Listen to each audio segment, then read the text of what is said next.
días. Ánimo.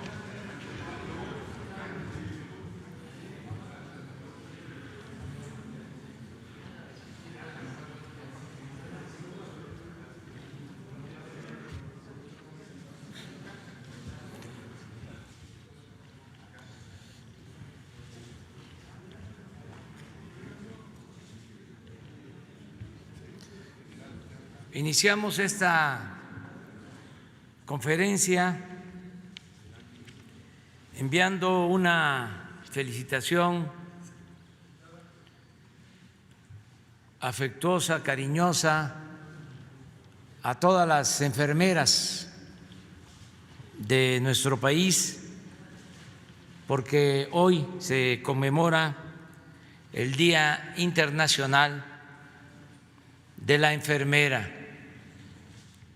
Es un momento difícil para todos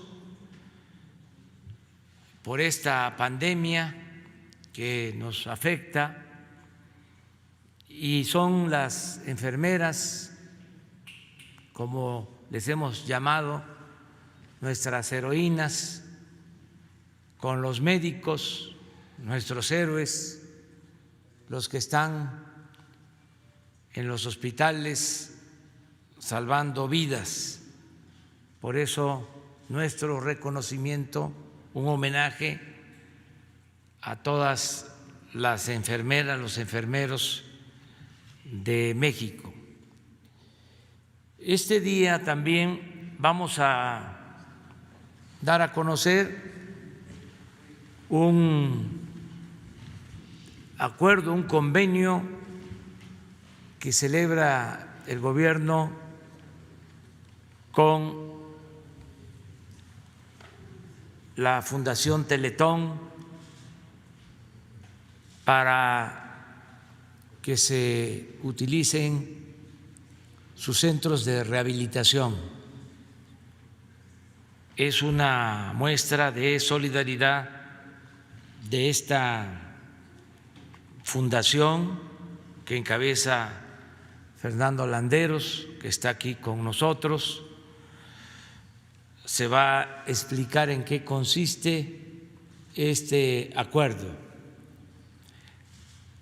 Es parte de la suma de voluntades de cómo el sector público y el sector privado, desde luego el sector social, estamos trabajando en unidad para enfrentar la pandemia y salvar vidas de esa forma, con humanismo y solidaridad.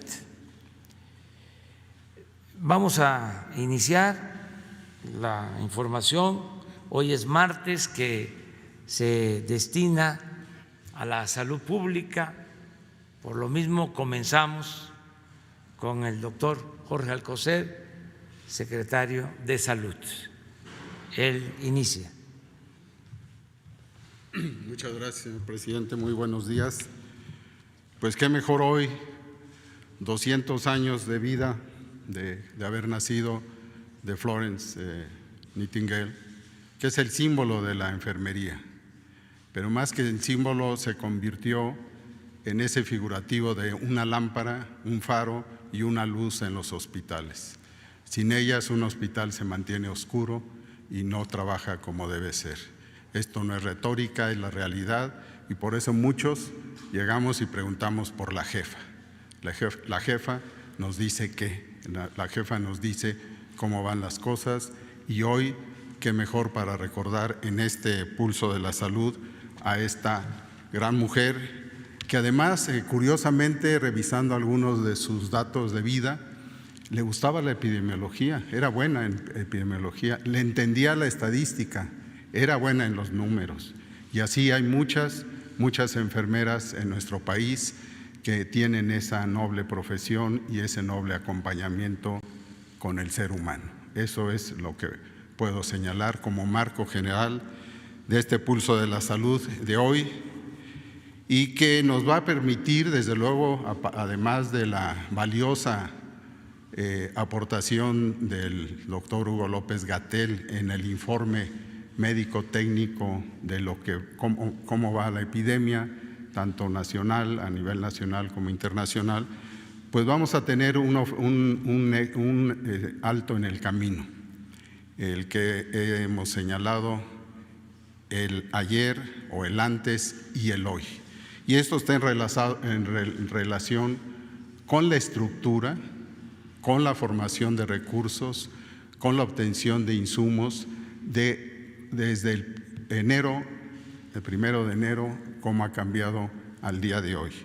Y como ya anunció el presidente, pues es hora, y tenemos ya bastantes adhesiones, sumas, articulaciones dentro de lo que es el sector salud, dentro de lo que es el gobierno federal, dentro de lo que es esta gran sociedad que nos ha estado apoyando y desde luego formando parte activa de la epidemia, el ir sumando esfuerzos. Hoy tenemos una más, es la firma de un convenio con el Teletón, que todos ustedes conocen, todos los diciembres, desde hace veintitantos años, 23 años en especial, pues ha sido permeable en la sociedad mexicana. Y hoy vamos a ver este otro esfuerzo de una empresa de comunicación y sociedad en general, con la capacidad, con la preocupación central de atender necesidades de niñas, niños, adolescentes con discapacidad. Esto es lo que les quería presentar como marco general, y le pido al doctor Hugo López-Gatell que inicie con el informe correspondiente. Por favor. Con gusto, maestro.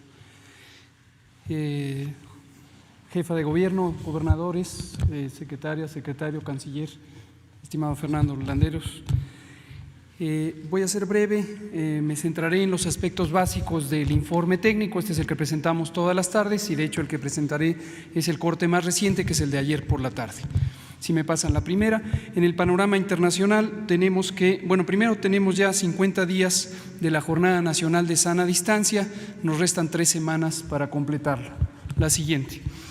En el informe internacional tenemos que casi 6.257.000 personas han sido detectadas con infección por COVID o por el virus SARS-CoV-2 que causa COVID desde el inicio de la epidemia en enero de este año. Y de ellas tenemos que 29% han tenido en los últimos 14 días, lo que representa la parte activa de la epidemia. La tasa de letalidad global o la proporción de letalidad global se ha mantenido relativamente estable, oscilando entre 6.8 y 7.1, actualmente 7% de los casos detectados. La distribución en el mundo es claramente predominante en América, con más de 50% de los casos, y empieza a emerger la región del Mediterráneo Oriental, en donde tenemos ya más de 8.3% de los casos registrados. Lo que se espera es que, desafortunadamente, en esta región y posteriormente en otras que aparecen con menor frecuencia, empezará a proliferar la transmisión, al tiempo que en Europa, y esta es la parte positiva, empieza a disminuir ya claramente la epidemia. La siguiente. En México tenemos 36.327 casos confirmados desde el primer evento, el 28 de febrero, y de ellos 8.288 son casos de las últimas 14 días, de la última quincena, que representan los casos activos de enfermedad con capacidad de transmisión principalmente. Se han estudiado 135.116 personas que en su momento fueron identificadas como casos sospechosos y resultaron en los 36.327 positivos o en 77.798 que fueron negativos. Esta me la salto por ahora, es la información general del acúmulo de casos, pero como ya hemos dicho es aún más trascendente, me salto también la gráfica de barras, esta que es la carga de enfermedad activa de los últimos 14 días, por ser la que contribuye a la conservación de la epidemia.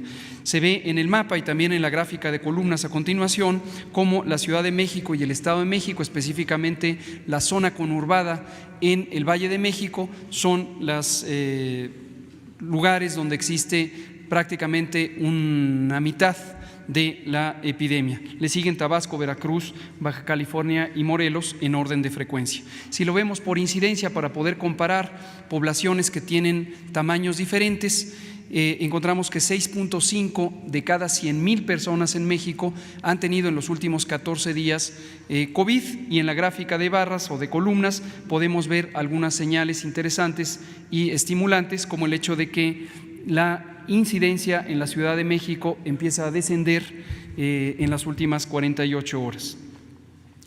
Las muy desafortunadas 3.573 defunciones se han ido presentando, aún conservando el mismo patrón que ocurre con los casos acumulados. Lo previsible es que en algún momento empezará a haber una disparidad, una diferencia entre estos lamentables eventos que desafortunadamente son irreversibles con respecto a los casos nuevos que se irán presentando. Tenemos 259 defunciones que están reconocidas por su ocurrencia clínica y que están en proceso de confirmación diagnóstica. En la siguiente vemos su distribución por entidad federativa y claramente sigue el mismo patrón, como he comentado, de los casos acumulados: Ciudad de México, Baja California, Estado de México, Tabasco, Sinaloa y Quintana Roo en los primeros lugares. En la siguiente vemos tanto los casos confirmados como los casos sospechosos que están en proceso de estudio. Esta es una cifra que, aunque parece fija, en realidad va cambiando porque se reemplazan, ocurren casos sospechosos nuevos y algunos pasan a confirmación.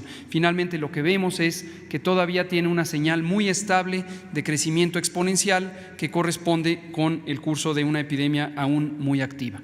En la penúltima, en esta diapositiva, lo que vemos es la curva acumulada de casos. Esta siempre sube naturalmente porque es la suma de los casos que van ocurriendo cada día, y lo que tenemos es un dato también en cierta manera estimulante, que es ayer tuvimos 3.7% de aumento con respecto a 24 horas antes. Este es el incremento más pequeño que hemos tenido desde que empezó la fase de progresión rápida el 13 de marzo. Y esto se ve por los casos nuevos que van ocurriendo y se representan en las pequeñas barritas o columnas de color anaranjado que están en la parte inferior.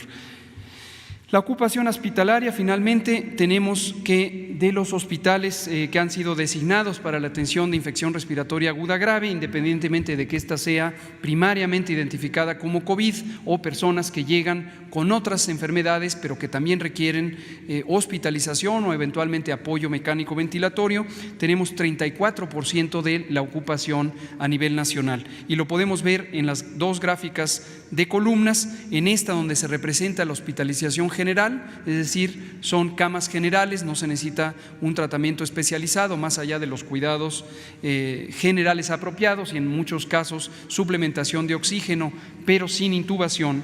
En el extremo derecho de la gráfica apreciamos que 34% de las camas destinadas para infección respiratoria aguda grave a nivel nacional están ocupadas. Si nos vamos al lado izquierdo de la gráfica, podemos ver el orden de ocupación por entidad federativa, empezando por la Ciudad de México, que tiene 73% de ocupación en las camas generales, seguido de Baja California, Estado de México, Sinaloa y Campeche. Y en la última, lo que vemos es la misma idea, pero para camas que tienen asignado un ventilador, un monitor y personal especializado para el tratamiento de personas críticamente enfermas de un padecimiento respiratorio grave, como es COVID en su forma más grave. A nivel nacional, del lado derecho de la curva, 27% de ocupación. En el lado izquierdo de la curva, de la gráfica, vemos que 64% de ocupación existe en la Ciudad de México, seguida por Sinaloa, Estado de México, Baja California, Quintana Roo, con los porcentajes que ahí se indican.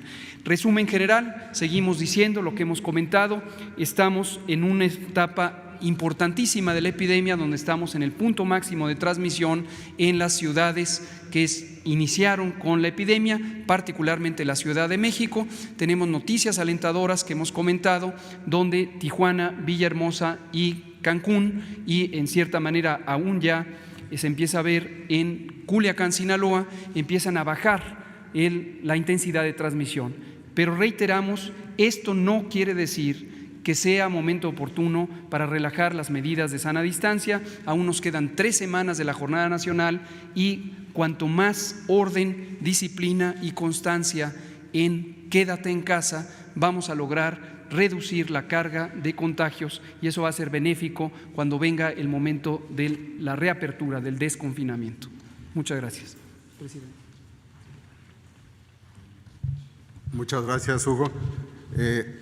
La siguiente información quiero señalarles de principio que se va a poner en la página de la Secretaría del INSABI, para que ustedes tan solo tengan una introducción de la información que se generó a raíz de una pregunta. El presidente nos dijo qué hay de enero acá en ámbitos de formación de recursos, de estructura en atención al COVID, a la epidemia. Pero no solo es para eso, sino para consolidar lo que viene.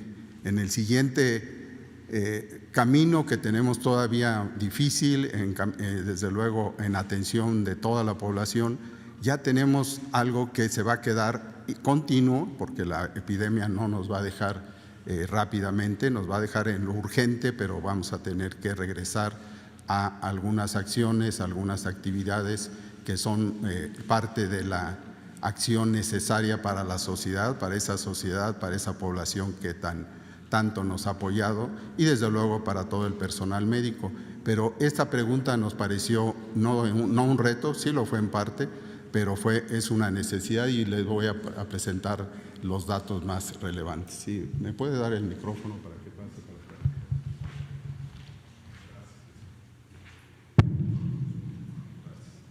Bien, la primera, por favor. En esta tabla sumaria vemos el avance de camas de terapia intensiva con recursos humanos disponibles para la epidemia.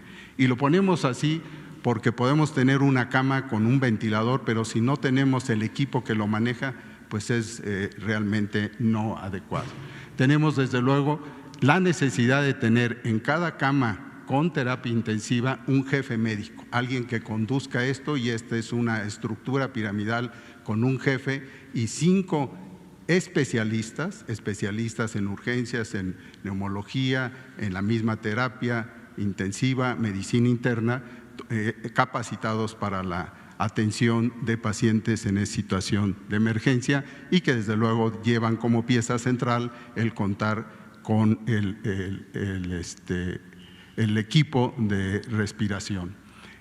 Las camas con médico general, ustedes saben, es para cubrir otra fase de la misma atención, pero no la grave.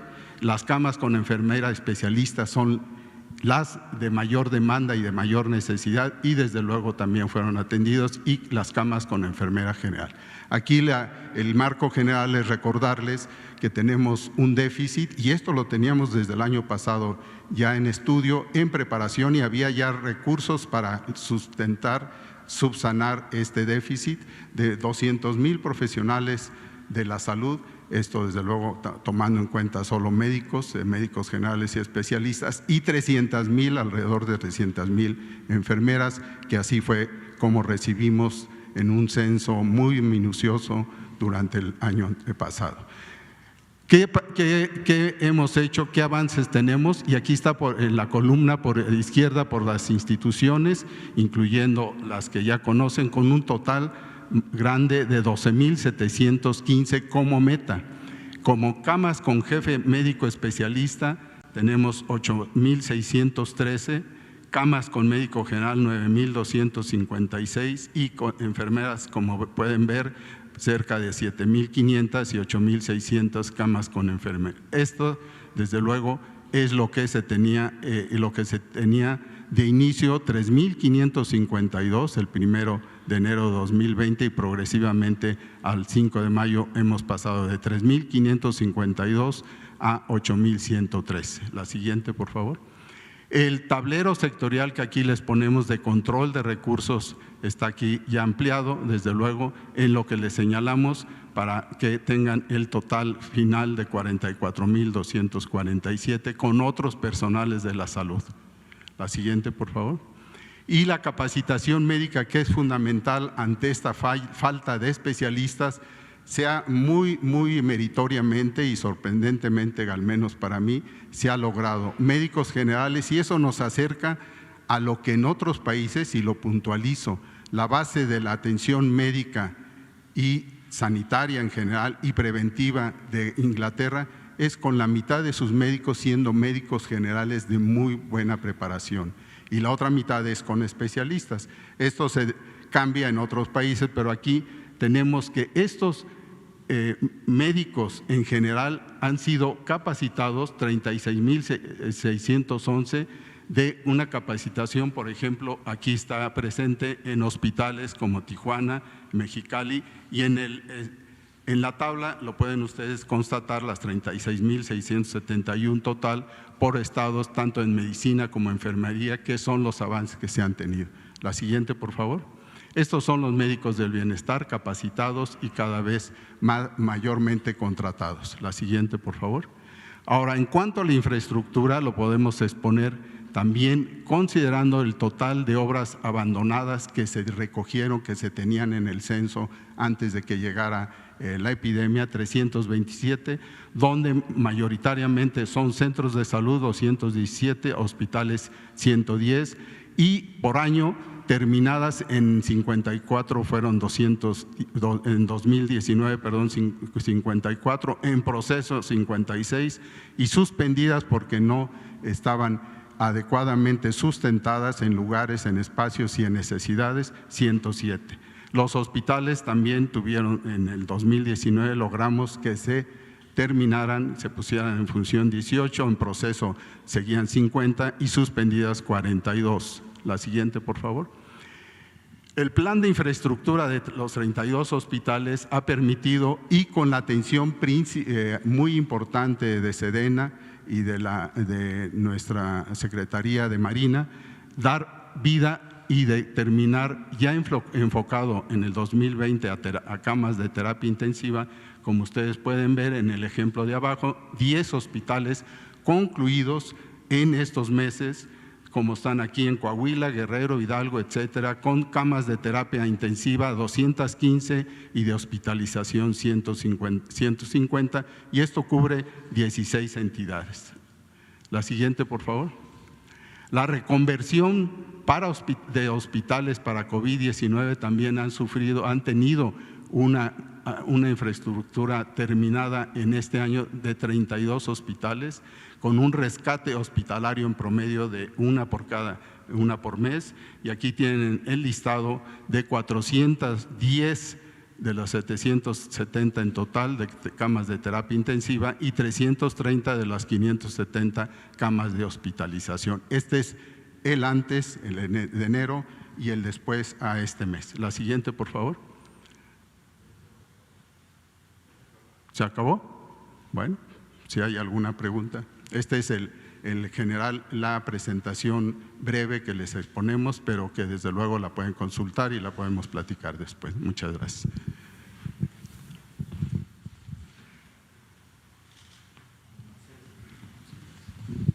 Ahora sí, le pido por favor al canciller que nos haga la introducción de esta firma con el patronato Teletón, que va a fortalecer, desde luego, como ustedes saben, nuestra capacidad sanitaria.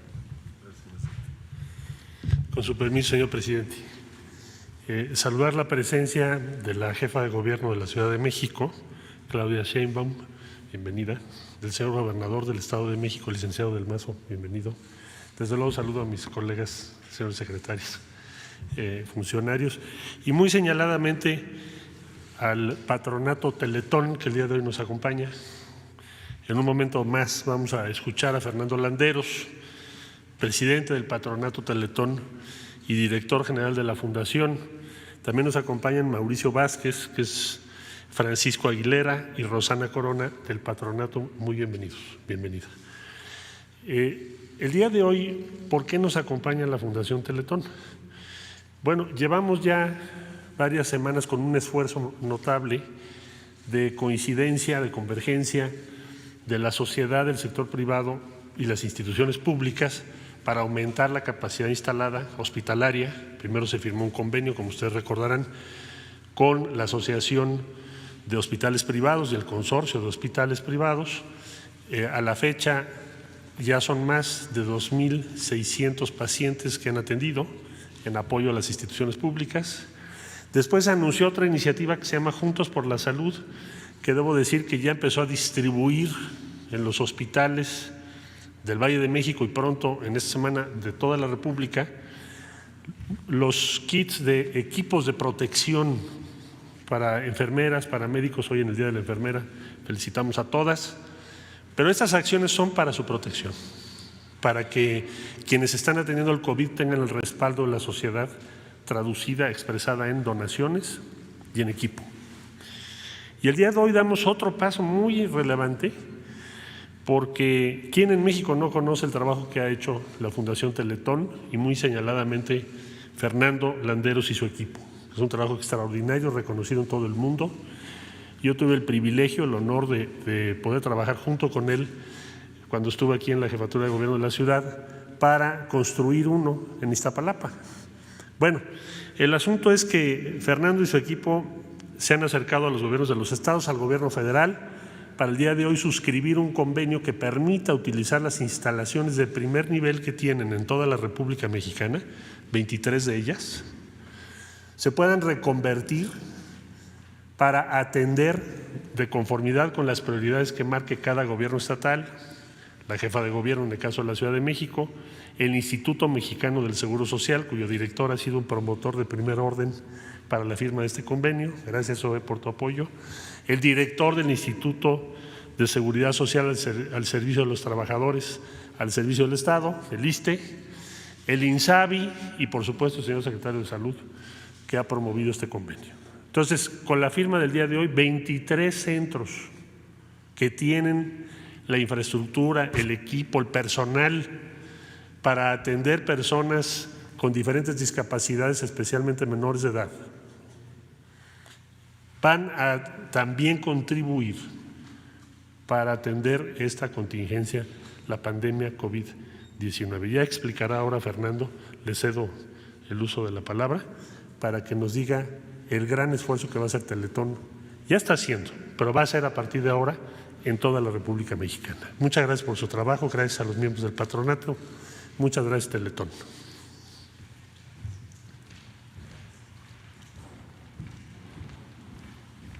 Muchas gracias. Con su permiso, señor presidente, la verdad es que con mucha emoción, con mucha humildad y al mismo tiempo con toda la humanidad de millones de mexicanos que hemos construido esta obra en 23 años, es que, como decía el canciller Marcelo Ebrard, queremos poner a disposición de los mexicanos que hoy más lo necesitan y de las autoridades federales, señor presidente, y estatales, estas instalaciones y esta infraestructura que con tanto amor, con tanta perseverancia, millones de mexicanos hemos construido. Quiero dar inicio a este informe agradeciendo en primer lugar a un grupo de mexicanos solidarios y generosos quienes han destinado su tiempo, sus recursos y su cariño a la obra de la Fundación Teletón. Ellos conforman el patronato de la Fundación y es gracias a ellos, a cada uno de ellos, que es posible hacer este ofrecimiento. Los mencionaré de acuerdo a la antigüedad con la que fundaron o se fueron sumando a esta obra solidaria y de amor. En primer lugar, quiero mencionar al señor Emilio Azcárraga, presidente de Grupo Televisa, con quien emprendí este proyecto hace ya 23 años. También fundador Alejandro Vargas, MBS, Eduardo Ricalde Medina, Juan Francisco Ili Ortiz, El Universal, Francisco Aguirre, Grupo ASIR, Francisco Ibarra, Grupo ASIR, Francisco Aguirre, Grupo Radio Centro, Adrián Aguirre, Play Telecom, Ignacio Pérez Lizaur, del Nacional Monte de Piedad, Juan Diego Gutiérrez Cortina, de Gutsa Construcciones, Javier Sordo Madaleno, de Grupo Sordo, Sisi Harp Calderoni, Fundación Alfredo Harpelú, José Francisco Aguilera de Alba, de Estudio 3, quien hoy también nos acompaña, André Hernández de Legorreta, de Fundación Legorreta Hernández, Carlos Slim Domit, de Grupo Carso y Telmex, Mauricio Vázquez Ramos, Editorial Ovaciones, también muchas gracias Mauricio, Antonio Leonardo Castañón, de Farmacias del Ahorro, Ricardo Dagdú Calif, de Dagdú Ingenieros, Javier Pérez de Anda, de Grupo Radiorama, Alejandro Ramírez, de Cinépolis, Francisco González, de Grupo Milenio y Grupo Multimedios, Olegario Vázquez Aldir, de Grupo Empresarial Ángeles, Jaime Azcárraga, de Grupo Fórmula y Carlos Breme, de Value Grupo Financiero. Todos los aquí mencionados estamos detrás de las decisiones más importantes que ha tomado esta obra, incluyendo, por supuesto, incluyendo esta reconversión que, como comentábamos el viernes pasado con el señor presidente, es más que una reconversión de obras, es más que una reconversión de ladrillos, es una invitación a una reconversión a la más profunda solidaridad de todo el país. Pero sin duda, y aún más importante son quienes han estado adelante de esta obra, y esos son los donadores del Teletón. Durante 23 años ininterrumpidos, aproximadamente, es el cálculo, 20 millones de mexicanos han sido donadores solidarios de Teletón. Si lo pensamos a fondo, ellos son los donadores quienes hacen realidad este ofrecimiento y esta aportación al país. Gracias a todos y a cada uno de los donadores. A continuación daré a conocer un informe de las actividades realizadas por la Fundación Teletón ante el COVID y, por supuesto, como decía el canciller Ebrard, de lo que vamos a hacer. Vamos a ver esta presentación, por favor. Vislumbramos, en primer lugar, dos caminos de apoyo: el apoyo a través del gobierno federal y el apoyo a través de los gobiernos estatales. Vamos a informar. Trabajando a fondo, con una gran coordinación y armonía con la Secretaría de Salud, ejecutamos 5 acciones de la mayor importancia. Primero, de la mano de muchas otras organizaciones, participamos en la elaboración de la Guía de la Protección de la Salud para las personas con discapacidad en el contexto del COVID. Segundo, hicimos una serie de alianzas con un número telefónico, el 800 Teletón, con la Línea de Vida y con el 911 para derivarnos llamadas relacionadas con la discapacidad. Tercero, trabajamos en concreto en otro documento con la Secretaría de Salud para una serie de materiales y recomendaciones para personas con autismo. Y siguiente punto, compartimos contenidos de telerehabilitación que hoy se muestran en la página del gobierno de la ciudad, del gobierno federal. Vamos a la siguiente lámina. Hubieron, una anterior, por favor. Hubieron 2 acciones. La primera, telerehabilitación. Es importante decir que tuvimos que cerrar los centros Teletón, salvo el Hospital de Cáncer, porque resultaba sumamente peligroso para niños inmunodeprimidos, para ellos y para sus familias, acudir o seguir acudiendo a sus terapias. Por eso los tuvimos que cerrar, para salvaguardar su integridad y su vida. Sin embargo, esos niños no se podían quedar sin rehabilitación. Por eso nos dimos a la tarea de crear la telerehabilitación, un servicio originalmente pensado para los pacientes, para esos más de 30,000 niños que atendemos en Teletón, pero que hoy ponemos a disposición gratuita de todo el país estos materiales en videos de telerehabilitación, dando y ofreciendo un servicio abierto a los casi 6 millones de mexicanos con alguna discapacidad. La rehabilitación no se puede frenar por la pandemia, debe de seguir adelante y aquí tenemos una herramienta que puede ayudar. Siguiente. Sabiendo que tenemos un grupo de especialistas en el ámbito médico, en el ámbito psicológico, evidentemente en el ámbito de la discapacidad, el autismo y el cáncer, y por iniciativa de todos ellos es que desde los 24 centros Teletón, hoy 431 especialistas de la Fundación Teletón atienden las llamadas del público en general a través de la línea telefónica 800 Teletón, al servicio de todo el país. Siguiente. De cara a las reconversiones, señor presidente, como mencionaba hace un momento, con mucha humildad, pero también con toda la humanidad y el amor de un país, es que ofrecimos estas reconversiones al gobierno federal y a los gobiernos estatales. Daré información de cuáles son los avances hasta este momento. Primero, el CRIT Coahuila se reconvierte en un centro ambulatorio de toma de pruebas COVID-19, en donde el gobierno del estado de Coahuila es la autoridad o será la autoridad sanitaria responsable. Segundo, el CRIT en Chiapas. El CRIT en Chiapas se reconvierte temporalmente en un centro de atención psicológica post-COVID y la autoridad sanitaria responsable es el gobierno del estado de Chiapas. Tercero, el CRIT Durango se reconvierte temporalmente en un centro de consulta externa para diagnóstico de COVID-19. La autoridad sanitaria responsable es el gobierno del estado de Durango. Cuarto, CRIT Estado de México, concretamente el CRIT en Tlalnepantla, se reconvierte temporalmente en un hospital con 158 camas para pacientes no COVID y la autoridad sanitaria responsable es el gobierno del estado de México. Señor gobernador, le agradezco mucho también la oportunidad de poder trabajar con usted y con su equipo y de hacerlo de verdad de una manera apasionada por este país. Muchas gracias, señor gobernador. Es sin duda hoy el ejemplo más avanzado porque este hospital con las 158 camas está absolutamente listo para recibir a los pacientes. Quinto, el CRIT Hidalgo. El CRIT Hidalgo se reconvierte temporalmente en un hospital no COVID-19.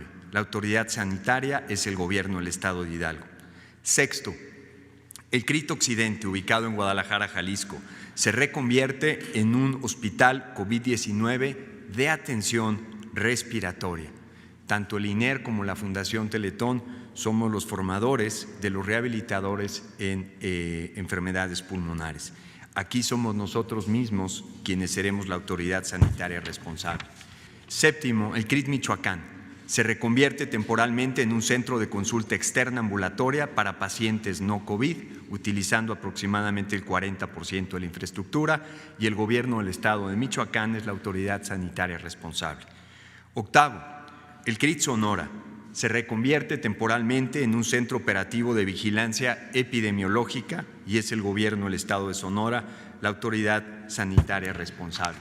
Noveno, el CRIT Veracruz se reconvierte temporalmente en un CAME, en un centro de atención médica extendida para pacientes no graves post-COVID y es la Secretaría de Salud del Estado de Veracruz la autoridad sanitaria responsable. En un segundo apartado, de cara a los convenios con el gobierno federal, con el IMSS y con el ISSSTE, informo lo siguiente. El CRIT Baja California Sur, ubicado en La Paz, se reconvierte temporalmente en un hospital de atención temprana para pacientes COVID con síntomas leves o moderados que presentan un factor de riesgo, como hipertensión, diabetes o inmunodepresión. En este caso, y agradezco a Zoé Robledo, director general del Seguro Social, ellos serán la autoridad operativa responsable del CRIT Baja California Sur. Muchísimas gracias, Zoé. El CRIT Ciudad de México. El CRIT Ciudad de México se reconvierte temporalmente en un hospital de atención temprana para pacientes COVID-19, igualmente con síntomas leves o moderados que presentan un factor de riesgo. En este caso agradezco mucho a la jefa de gobierno de la Ciudad de México y nuevamente al director general del Seguro Social, ya que en conjunto conformarán la autoridad operativa responsable. Siguiente, el CRIT Guanajuato, vamos en el número 12. Se reconvierte en un hospital de atención temprana, igualmente para pacientes COVID con síntomas leves o moderados que presentan un factor de riesgo. Y aquí nuevamente es el Instituto Mexicano del Seguro Social, la autoridad operativa responsable. 13º, el CRIT Guerrero. El CRIT Guerrero se reconvierte temporalmente a un hospital con 60 camas para pacientes no COVID-19. El gobierno del Estado de Guerrero es la autoridad sanitaria responsable, pero además aquí hay una colaboración más, que es del ISSSTE, quienes hacen una reconversión de la infraestructura de consultorios y se ofrece y lo ofrecerá como consulta externa a pacientes no COVID.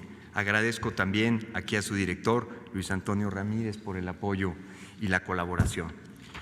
CRIT Ciudad Nezahualcóyotl se reconvierte temporalmente en un hospital de atención temprana, igualmente para pacientes COVID con síntomas leves o moderados, y la autoridad operativa responsable es nuevamente el Instituto Mexicano del Seguro Social. CRIT Oaxaca, número 15, se reconvierte temporalmente en un hospital infantil no COVID y es el gobierno del Estado de Oaxaca la autoridad sanitaria responsable, pero aquí nuevamente la infraestructura de nuestros consultorios será el ISSSTE quien ofrecerá consulta externa a pacientes no COVID. Y por último, el CRIT de Puebla. El CRIT de Puebla se reconvierte temporalmente en un hospital de atención temprana para pacientes COVID, nuevamente con síntomas leves o moderados que presentan un factor de riesgo, y nuevamente es el Instituto Mexicano del Seguro Social la autoridad operativa responsable. Querido México, nos has dado mucho, y ahora va de regreso. Los que podamos hacer, no escatimemos una sola gota de esfuerzo. Los que creen que no pueden hacer algo se equivocan. Hagan lo más importante: quédate en casa. La crisis de la pandemia puede tener resultados muy profundos, pero nada tan profundo y tan arraigado como la solidaridad de México. Muchas gracias, señor presidente.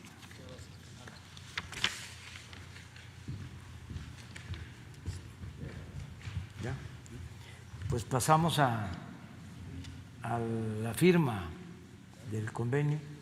Ahí viene la mesa móvil.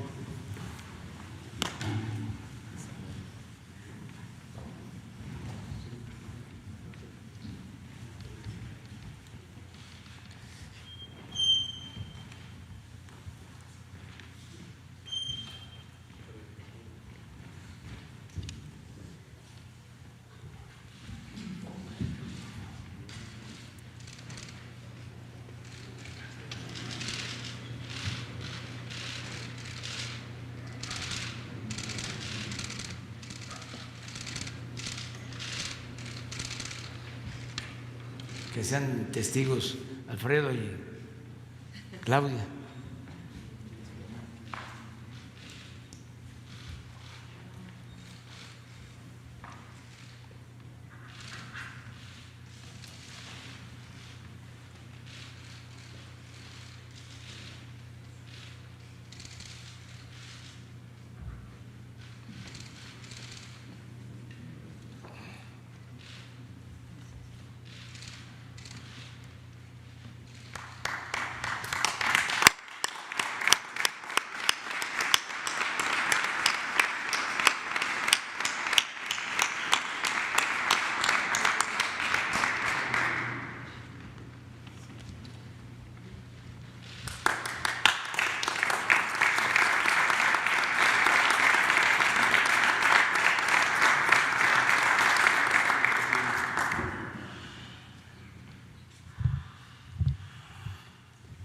Pues muchas felicidades por este acuerdo de colaboración.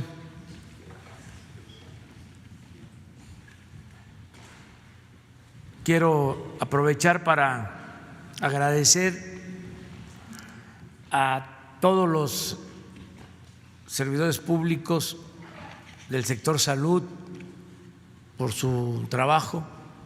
Ya tienen ganada la medalla de bronce, porque la de oro está ya reservada al pueblo de México por su extraordinario comportamiento, por su comportamiento ejemplar. Al pueblo se debe que se vaya avanzando en el combate a esta pandemia. Y como lo hemos dicho, la medalla de plata es para los médicos, las enfermeras.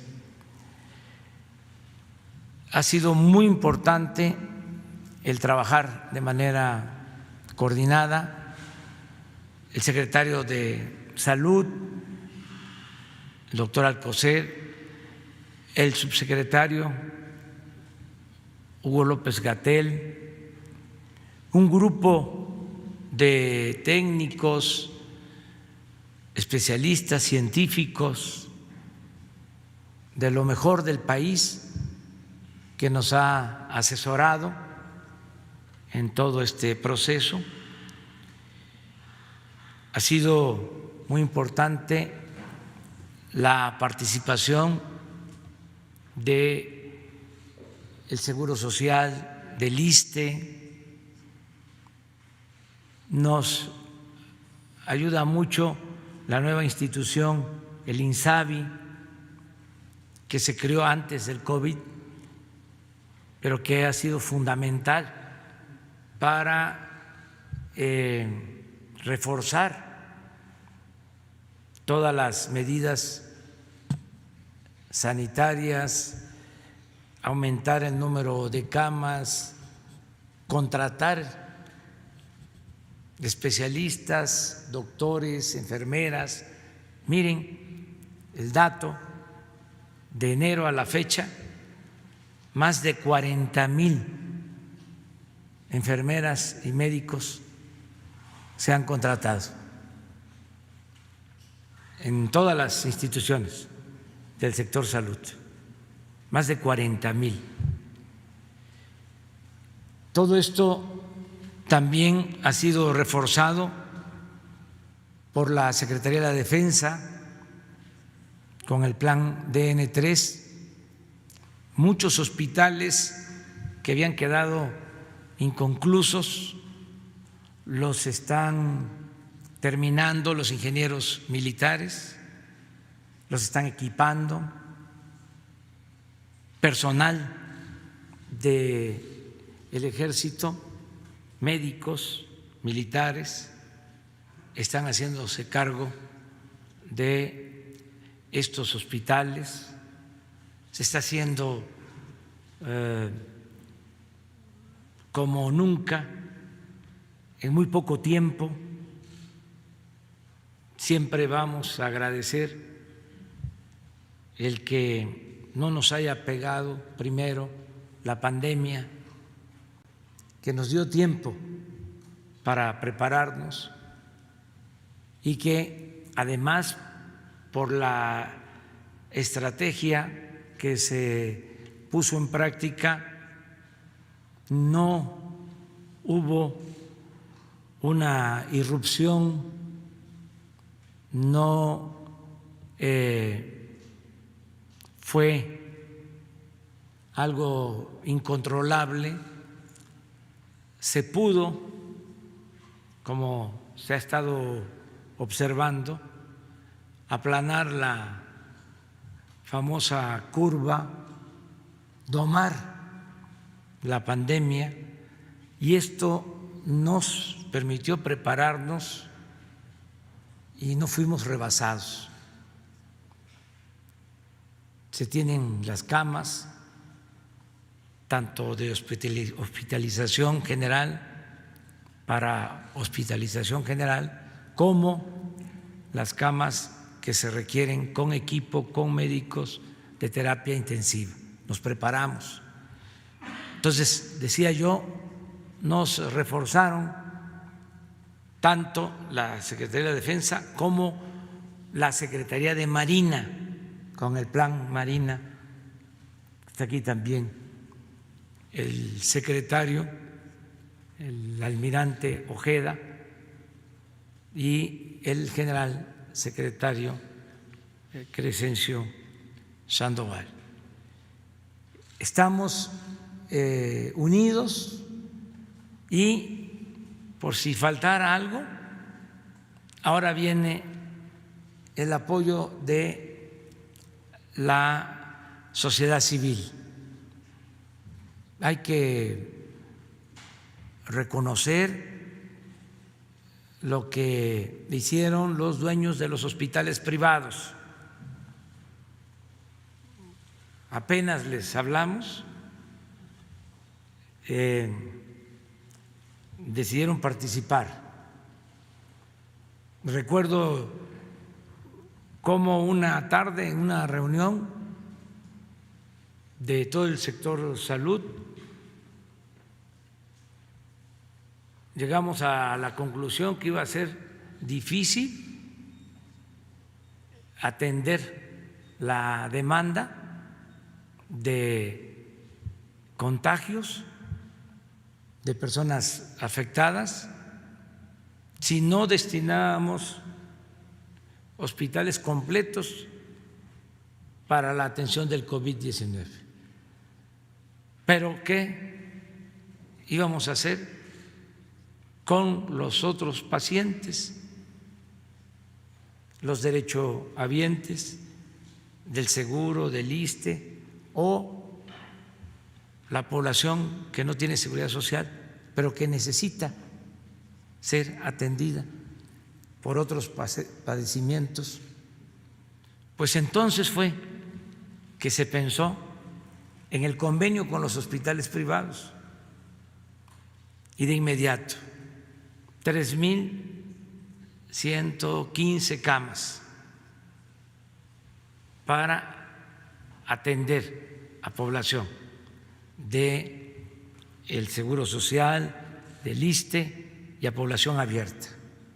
Y esto nos permitió utilizar espacios completos de estas instituciones solo para COVID. Luego se acerca la Fundación para la Salud a ofrecer apoyo exclusivo o destinado básicamente a equipos de protección para médicos y enfermeras. Y ya están cumpliendo. Y ahora la Fundación Teletón. Entonces, estamos trabajando en unidad. Esto es muy importante y se va avanzando. Por eso agradecerle a Fernando Landeros, presidente del patronato, a todos los miembros del Consejo de Teletón por su apoyo. Y como Fernando lo mencionaba, el Teletón pues se ha ido creando, se ha ido constituyendo con la participación solidaria de millones de mexicanos que han participado a lo largo del tiempo y que incluso han aportado recursos. Ahora es el mismo pueblo ayudando al pueblo.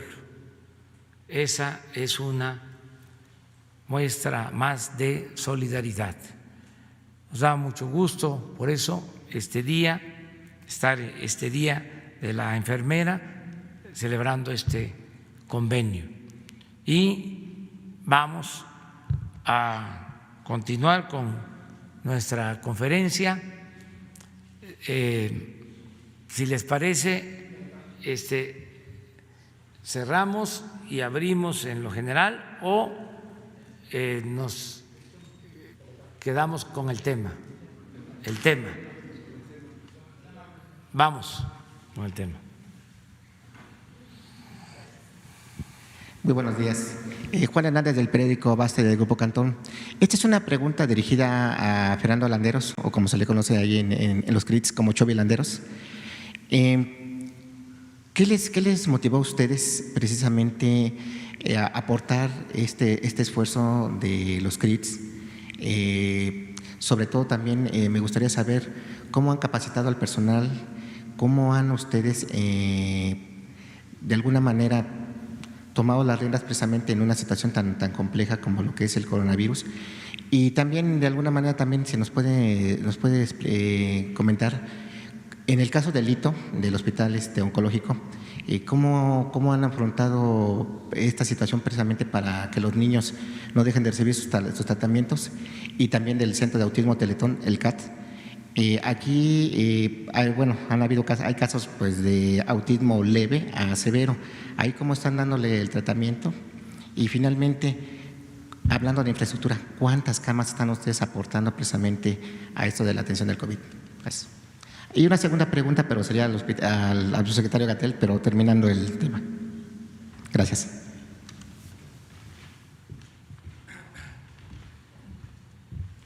Muchas gracias por la pregunta. Bueno, en primer lugar, fue una decisión de todo el patronato y fue una decisión que tenía dos sabores. Un sabor triste porque nos duele cerrar los centros, porque ahí son más de 30,000 niños, 30,000 vidas las que se atienden todos los días. Ahí creo que como el dolor que compartimos todos los mexicanos, era lo adecuado, era lo que teníamos que hacer. Pero por otro lado, en cada muro, en cada ladrillo de cada centro, hay mucho amor depositado de mexicanos. Y esos centros, esas paredes no se podían quedar vacías cuando en este país hoy hay tanto sufrimiento y tanto dolor. No podíamos cómodamente sentarnos, cerrar las puertas de los centros y esperar a que regresara la normalidad para regresar a nuestra labor ordinaria. Fue por eso que, agradecidos con todo lo que este país ha dado, cada mexicano que hemos donado, hemos puesto de pie esta infraestructura, estas instalaciones. Si hoy no podíamos atender a los niños, para lo cual hemos hecho las donaciones, había que tratar de sumar y de complementar las labores del gobierno federal, del presidente de la República, de los gobernadores estatales y por supuesto no dejarlos solos y poner ese granito de arena en cuanto a la infraestructura que entre todos donamos. Recibimos mucho, lo estamos dando de regreso. Son 140,000 metros cuadrados los que estamos ofreciendo en todo el país, en 21 estados de la República. El número de camas se va a ir definiendo, se va a ir construyendo a lo largo de estos días. Prácticamente cada hora estamos teniendo avance con las diferentes autoridades. Hoy hay 158 que ya están instaladas en el CRIT del Estado de México, como comentaba hace un momento. ¿Cómo hemos trabajado la capacitación? Hay una parte operativa que la va a realizar el equipo de la Fundación Teletón, pero hay una parte sanitaria que vamos a trabajar en conjunto con las autoridades, que en este caso son los gobiernos del Estado, de los estados, el IMSS o el ISSSTE. Entonces, ahí hay un trabajo de equipo. Y con respecto al ITO, al Hospital de Cáncer, es la única institución que no pudimos poner al servicio de todo el país, pues por la sencilla y evidente razón de que ahí tenemos 297 niños con cáncer con un sistema inmunodeprimido. Un virus adentro de un hospital de cáncer infantil sería terrible. Continuamos con la operación, reforzamos todas las medidas de seguridad para que la promesa de salvarle la vida a esos niños sea una promesa cumplida. Ese hospital sigue funcionando, está ahí en Querétaro y creo que es un orgullo de todos los mexicanos. El CAT, el Centro para Niños con Autismo, está disponible también, es una infraestructura que está disponible para el gobierno federal, para los gobiernos estatales, y mientras se toma la decisión de si utilizarlo o no, está en Ecatepec, ustedes lo saben, hemos trabajado con la Secretaría de Salud en la elaboración de materiales que permiten al personal sanitario saber cómo cuidar, cómo atender a las personas con discapacidad, a las personas con autismo. Las personas con autismo en un encierro representan muchos retos. Las personas con autismo requieren de ciertos permisos especiales y de salidas porque su condición les genera una terrible angustia personal y familiar.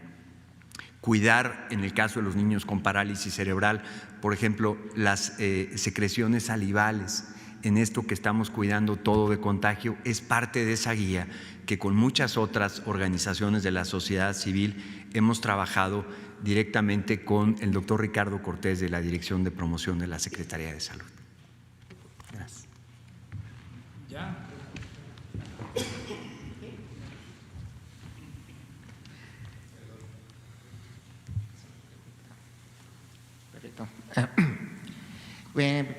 Buenos días, perdón. Antes que nada, bueno, agradecerles. Y usted ha dicho que los túneles de sanitizantes es un desperdicio de dinero público y que se arriesga la salud de los mexicanos porque no es confiable. Sin embargo, en Tabasco, Evaristo Hernández, alcalde del centro de Villahermosa, acaba de instalar 4 túneles sin informar el costo. ¿Qué procede allí en este caso? Gracias. Muchas gracias. Recontextualizo lo que dije y lo digo consistentemente, no solo sobre túneles, sino sobre muchas otras cosas. Existe una importante diferencia entre dos conceptos que explicaré de manera sencilla: eficacia y efectividad. Eficacia es la capacidad de un instrumento, un programa, una intervención, un medicamento, una vacuna, cualquier producto para causar un beneficio esperado en condiciones ideales, posiblemente experimentales. Efectividad es lo mismo, pero en condiciones reales. Y suele existir una brecha, una separación importante entre eficacia y efectividad. Para decirlo de manera simple, todo depende de cómo se usan las cosas. Entonces, los túneles sanitizantes han sido diseñados para operar en condiciones peculiares, en condiciones controladas. Por ejemplo, cuando se utiliza un equipo de protección personal que protege, por un lado, respecto al daño tóxico que puede causar los aerosoles de la sustancia sanitizante, y además se contemplan los tiempos en los que la persona debe estar dentro del túnel sanitizante, y además se utiliza en particular protectores oculares y protectores de la vía respiratoria para evitar que los aerosoles que producen el propio túnel sanitizante pudieran causar un daño. Es decir, si las cosas no se usan de acuerdo al manual de operación, pueden tener un efecto de menor capacidad o incluso un efecto indeseable. Entonces, eso es lo que he dicho respecto a túneles sanitizantes. Y en general lo digo respecto a cualquier intervención. Vale la pena que cuando se considera una intervención potencialmente útil, existe una asesoría técnica adecuada para que se use solamente donde es posible que va a ser bien utilizado.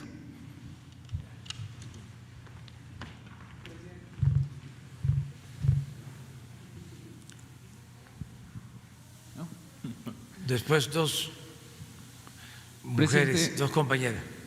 Buenos días, Luis Méndez de Notimex.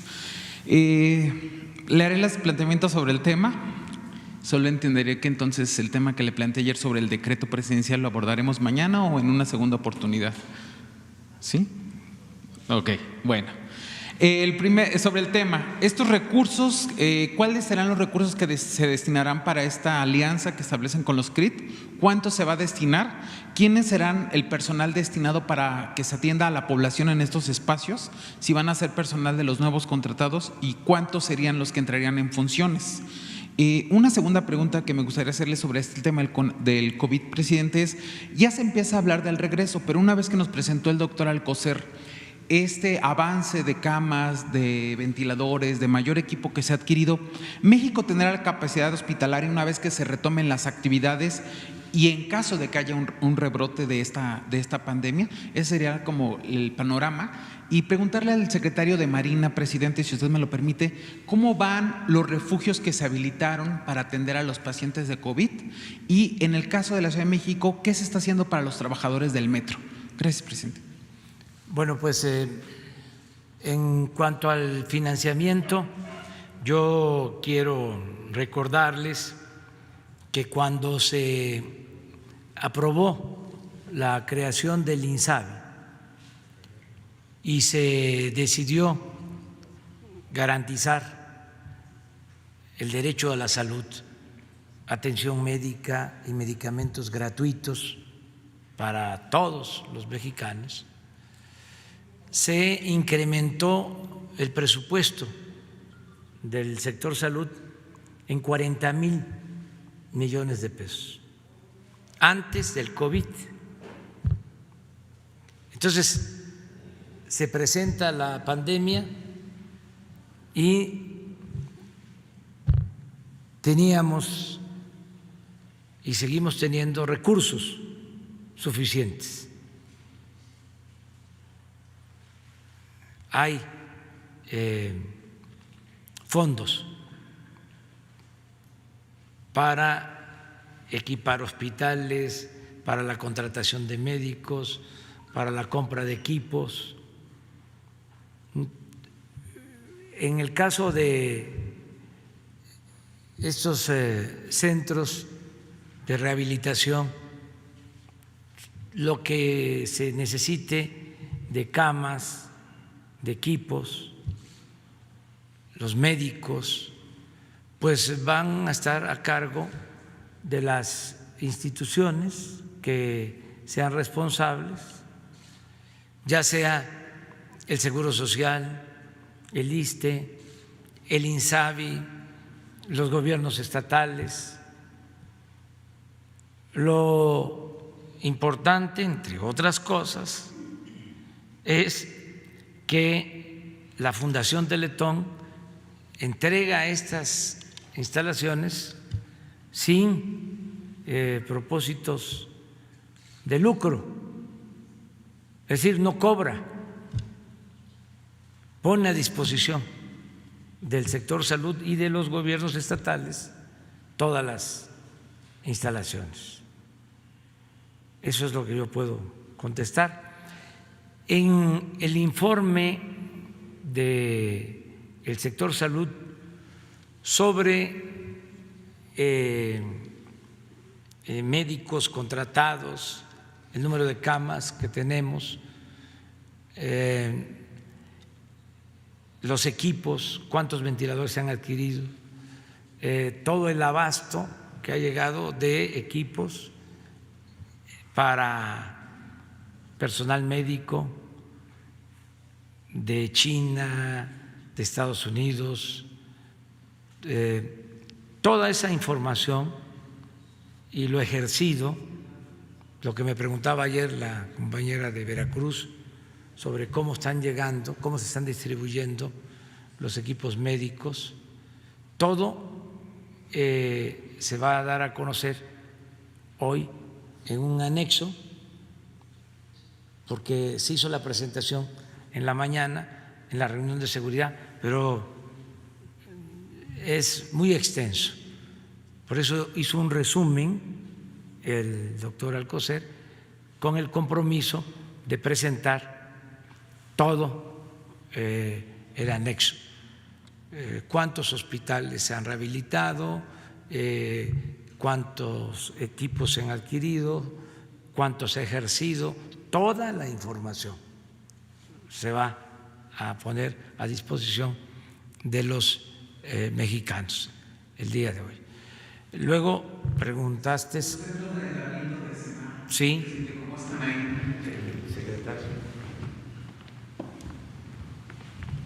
Con permiso. Gracias por la pregunta. Como ustedes saben, en el Plan Marina se determinaron que aquí en la Ciudad de México existen 3 centros de aislamiento, 2 que están en el sur, muy cerca de nuestra institución, y otro aquí en el aeropuerto, en la Terminal 2, y uno más en Acapulco, dentro de la región naval.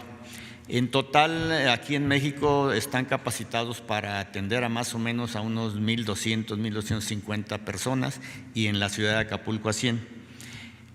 Hasta el día de hoy, todos los días se reúnen vía videoconferencia con personal de la Ciudad de México, que está bajo el control de la doctora Claudia, y ahí el comandante del cuartel general de aquí de la Ciudad de México es el que lleva ese control de los 4 centros y se determina cómo vamos. Hasta el día de la fecha no ha habido personas que se acerquen, y eso pues de una u otra manera a nosotros nos indica que no hay todavía la necesidad, porque realmente sí saben que ahí existen y que están a disposición. Esos centros de aislamiento van a recibir a personas que tengan algún problema con la enfermedad, pero que no sean críticos. Si se recibe a alguien ahí, o de los que se reciban, si pasa una cuestión crítica, tenemos al hospital ahí para atenderlos. Es un centro de aislamiento donde se les va a dar a las personas pues alimentación, el lugar donde van a estar viviendo prácticamente la cuarentena, equipo propio. Prácticamente ellos llegan con su ropa de civil y nosotros les quitamos esa ropa y les ponemos ropa adecuada para estar ahí. Pero a la fecha no tenemos hasta ahorita ninguna, pero estamos listos para recibirlos. Gracias. Y lo otro es, doctora Sheinbaum, buenos días. Es sobre los trabajadores del metro, dado que se han representado algunos brotes en los talleres de Zaragoza, por ejemplo, en donde se habla de 19 casos de trabajadores portadores del coronavirus, del COVID-19. ¿Qué está pasando al interior del metro, doctora, respecto al apoyo que se les da a esos trabajadores? ¿Cómo es la forma de trabajo y cómo se evita que se den mayores contagios, por favor, doctora? Sí, presidente, muchas gracias. Hemos tenido varios contagios en el gobierno de la ciudad y en particular en el metro. Muchas veces, o la gran mayoría de las veces, pensamos en los médicos, hombres y mujeres, enfermeras, que aprovecho para dar reconocimiento y agradecimiento el Día Internacional de la Enfermera el día de hoy, y no contabilizamos a muchas otras personas que tienen que trabajar todos los días para el beneficio de todos. Y esos son, por ejemplo, los trabajadores y trabajadoras del metro. Entonces, hay algunos de ellos que han enfermado, es un porcentaje, normalmente lo damos públicamente, no tengo el dato ahora, pero con gusto se los damos, inclusive algunos trabajadores que han fallecido.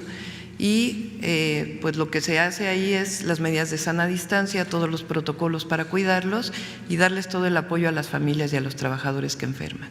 Así que pues hay que reconocer también toda la labor de los y las trabajadores del metro que están ahí permanentemente para que nosotros podamos movernos en la ciudad, particularmente todas las personas que hoy tienen que salir a trabajar en actividades sustantivas.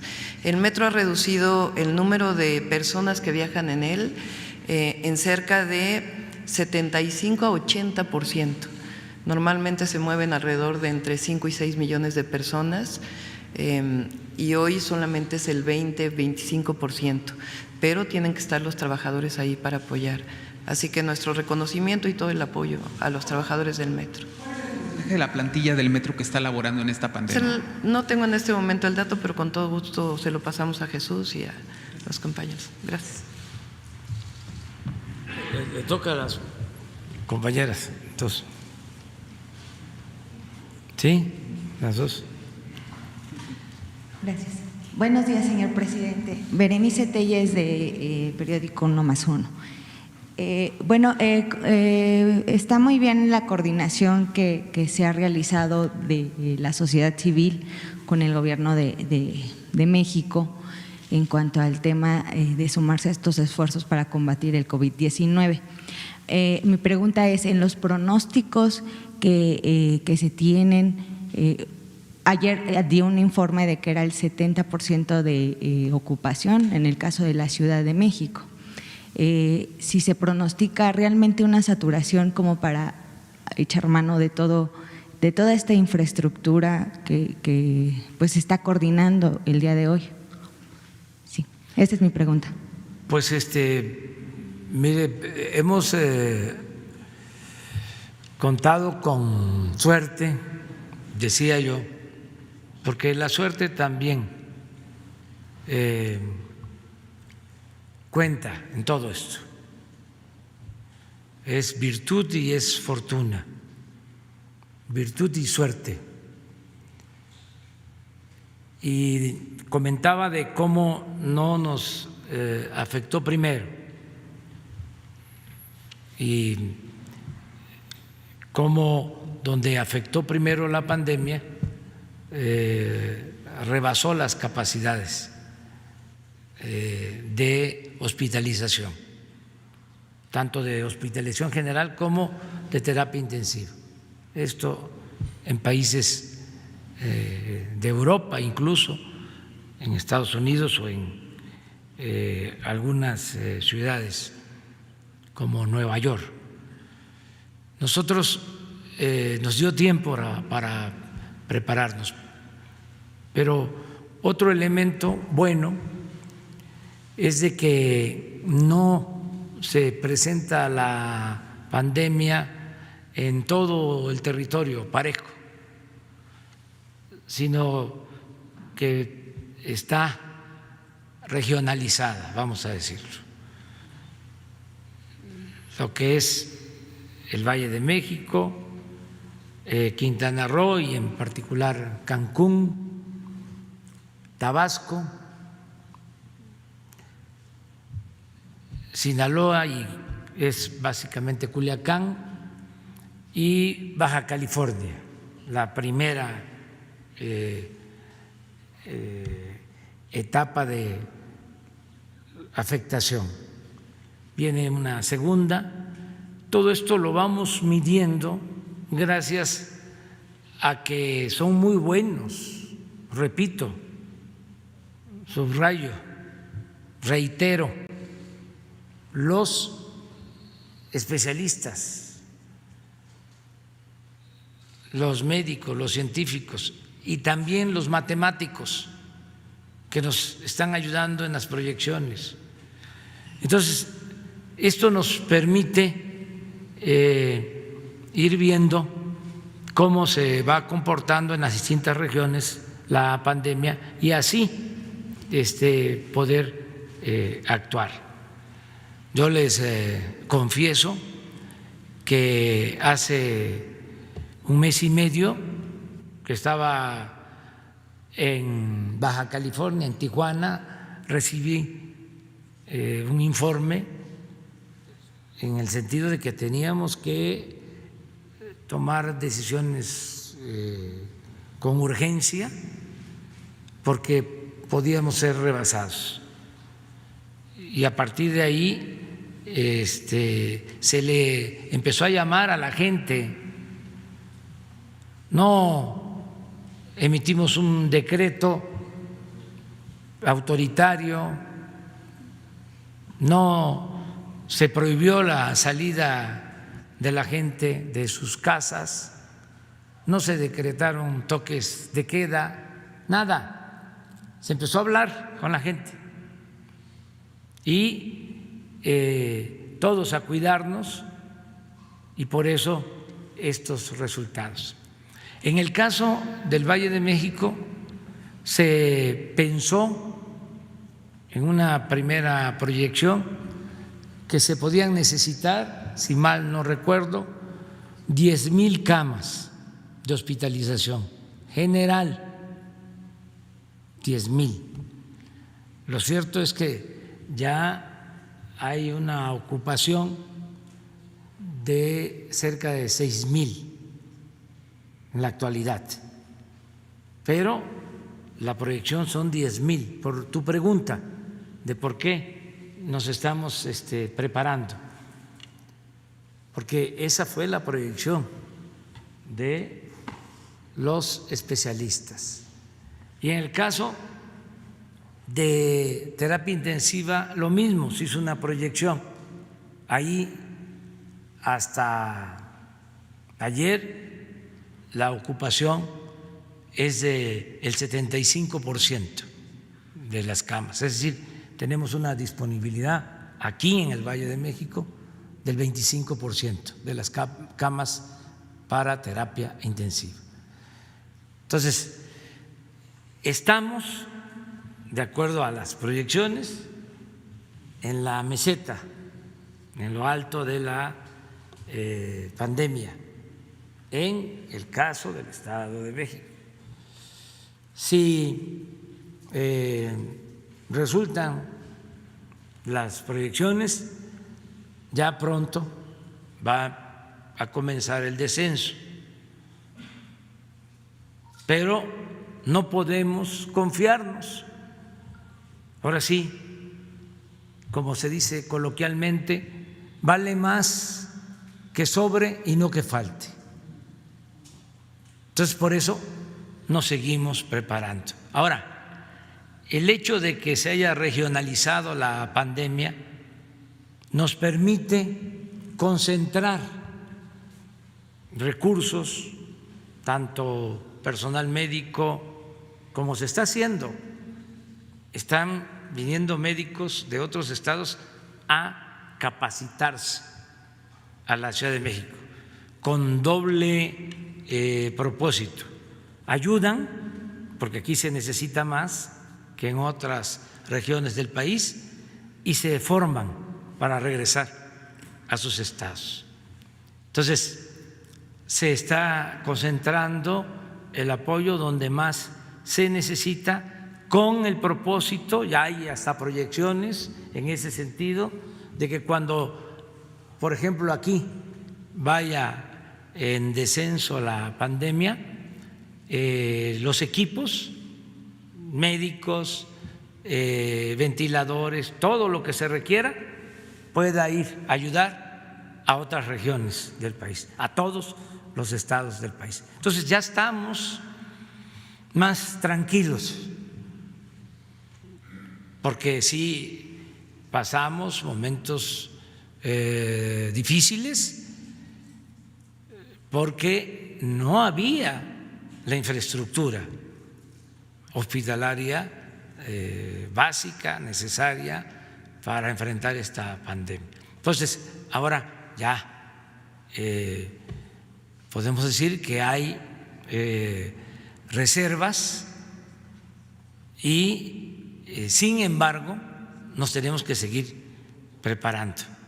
Por eso agradecemos a Teletón estos espacios, porque son más camas en el caso de que se necesite. Nuria. Gracias. Bueno, buenos días a todos y a todas. Soy Nuri Fernández de La Caracola. Primero que nada, agradecerles a todos ustedes por su responsabilidad y compromiso. Y yo quiero hacer referencia, hace unos pocos días, Sebastião Salgado, que es un gran fotógrafo brasileño, hizo un llamado internacional sobre la situación de las tribus del Amazonas. En el Amazonas, además de que hay una reserva muy importante de agua y de oxígeno, hay una reserva cultural importantísima, porque hay tribus dispersas en la región en una cantidad muy importante, y el COVID ya llegó y están pues siendo diezmados. Realmente está empezando a haber pues muchas muertes, y eso pues creo que nos hace pensar, ya una vez platicamos de eso aquí, de el momento de concentración de la pandemia en que afecta a los grandes centros urbanos, aquí como está pasando con la ciudad, y el momento de dispersión de la pandemia en que empieza a afectar a las comunidades aisladas. Este momento, segundo momento, es muy peligroso porque en las comunidades no hay servicios hospitalarios y vemos que el COVID avanza muy rápido, en días y a veces en horas, en el cuerpo. Entonces, yo sé que se está haciendo un esfuerzo por parte del INPI y de Adelfo Regino, que se está haciendo esta campaña de quédate en tu comunidad, y se están haciendo audios y material de difusión para informar a las comunidades. Pero la pregunta específica es, ¿cuál es la situación en este momento en las comunidades indígenas y los pueblos originarios? ¿Hasta qué punto está llegando ya la pandemia? Y se habla de casos entre los rarámuris, pero no tenemos una información cierta. Gracias. Bueno, también eso es un elemento bueno. Miren, hablaba yo o escribí hace unos días acerca de cómo la pandemia no ha afectado tanto a África. Ustedes ven cómo está la pandemia en el mundo, ya lleva tiempo que África tiene pocos casos, y eso es una bendición, porque es un continente pobre, sin infraestructura de salud. Si esta pandemia rebasó las instalaciones hospitalarias de países desarrollados, de potencias, En China tuvieron que hacer hospitales con urgencia. En Europa ya hablamos de la saturación, en Estados Unidos. Imagínense, África. Bueno, afortunadamente no ha pegado fuerte hasta ahora. Lo mismo aquí, en nuestro país.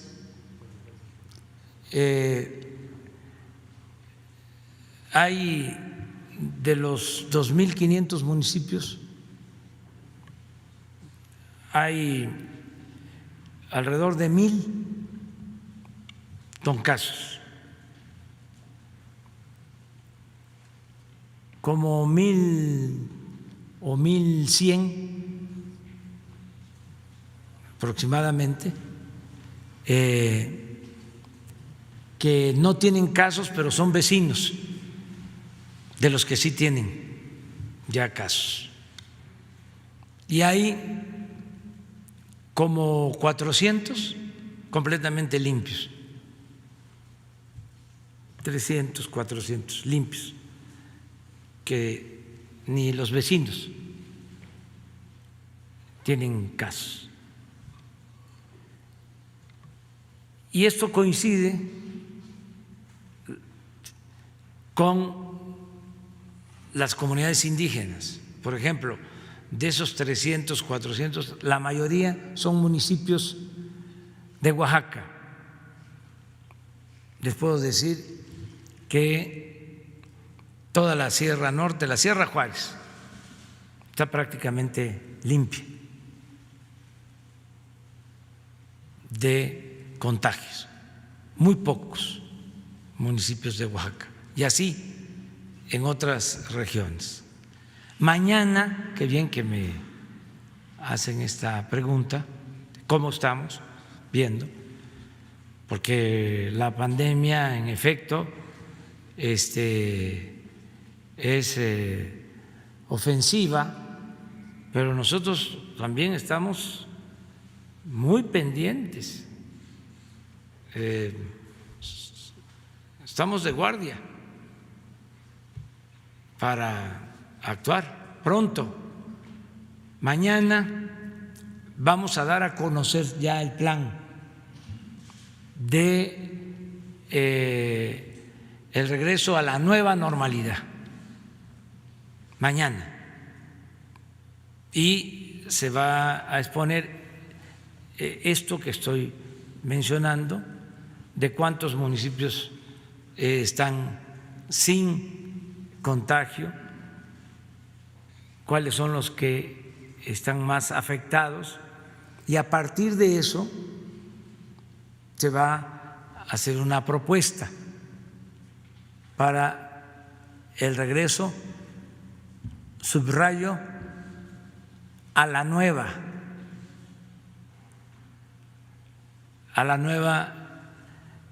normalidad.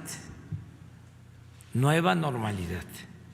No es el regreso a la normalidad, es el regreso a la nueva normalidad, porque ya hubo cambios, cambió la realidad, es otra, y tenemos que iniciar una etapa nueva con otros procedimientos, con otros métodos, con otras actitudes, con otros comportamientos, pero ya vamos a regresar a la nueva normalidad. Eso es lo que puedo comentar. Y estamos muy pendientes, muy atentos. Si les parece, ya lo dejamos hasta ahí para poder procesar toda la información, porque fue bastante. Y además se va a subir a la red toda la información y nos vamos a seguir encontrando. Hoy Hugo vuelve de 7 a 8 y mañana estamos aquí temprano. Mañana nos vemos. Quedan pendientes. Tú Tú también. 3, 4. A ver, Jesús. Bueno, nos vemos. Muchas gracias. Y un aplauso a Teletón.